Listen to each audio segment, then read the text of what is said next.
रतन टाटा का उत्तराधिकारी कौन? किसके हाथों में होगी प्रतिष्ठित समूह की कमान?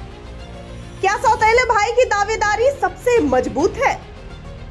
टाटा समूह के पूर्व चेयरमैन रतन टाटा का कारोबार जगत और समाज सेवा दोनों क्षेत्रों में मिसाल रहे हैं। बड़ी संपत्ति होने के बावजूद वे अपनी साधारण जीवन शैली और टाटा ट्रस्ट के जरिए परोपकारी कार्यों के लिए चर्चा में रहे। अब उन्होंने संसार को अलविदा कह दिया है। उनकी अपनी कोई संतान न होने के कारण रतन टाटा के उत्तराधिकार पर अब भी सस्पेंस है।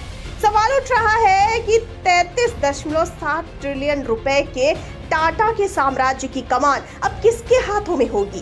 क्या सौतेले भाई नोएल टाटा की दावेदारी सबसे मजबूत है?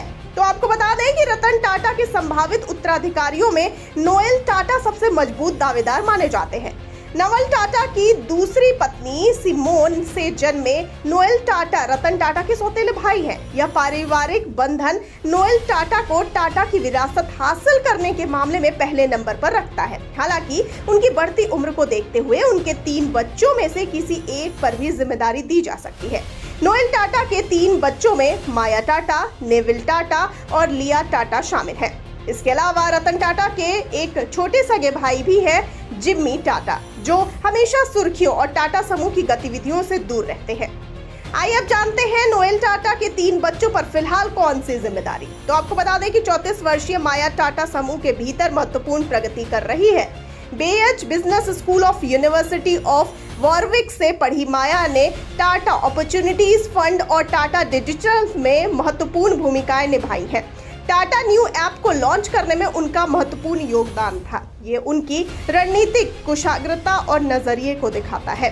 32 साल के नेविल टाटा पारिवारिक व्यवसाय में गहराई से शामिल है। आइए अब जान लेते हैं क्या आने वाले समय में टाटा समूह में दिखेगा बड़ा बदलाव। तो आपको बता दें कि उनकी शादी टोयोटा किर्लोस्कर ग्रुप परिवार की मानसी किर्लोस्कर से हुई। नेविल ट्रेंड लिमिटेड के तहत प्रमुख हाइपर मार्केट चेन स्टार बाजार के प्रमुख हैं। 39 इयर्स ओल्ड लिया टाटा सबसे बड़ी है। वह टाटा समूह के हॉस्पिटैलिटी सेक्टर में काम करती हैं। स्पेन के आईईई से पढ़ी लिया ने ताज होटल्स, रिजॉर्ट्स एंड पैलेसेस में महत्वपूर्ण योगदान दिया है। वह इंडियन होटल कंपनी में संचालन का प्रबंधन करती हैं। फिलहाल रतन टाटा ग्रुप के परोपकारी प्रयासों और व्यावसायिक रणनीतियों का नेतृत्व करना जारी रखे हुए हैं। उत्तराधिकारी का प्रश्न बड़ा होता जा रहा है। आगे के घटनाक्रम न केवल टाटा के कॉर्पोरेट नेतृत्व का भविष्य तय करेगा, देश के सबसे प्रतिष्ठित समूह की आगे की दिशा भी इसी से तय होगी। आइए जानते हैं क्या टाटा के करीबी सहयोगी शांतनु नायडू को भी मिलेगा कोई भूमिका। तो आपको बता दें कि भी हाल के दिनों में शांतनु नायडू रतन टाटा के सबसे युवा जनरल मैनेजर और भरोसेमंद सहयोगी रहे हैं। उन्हें क्या भूमिका मिलेगी इस पर सबकी नजर है। ये तो आने वाला वक्त ही बताएगा। आपको क्या लगता है? आप अपनी राय हमें जरूर बताइए कमेंट सेक्शन में।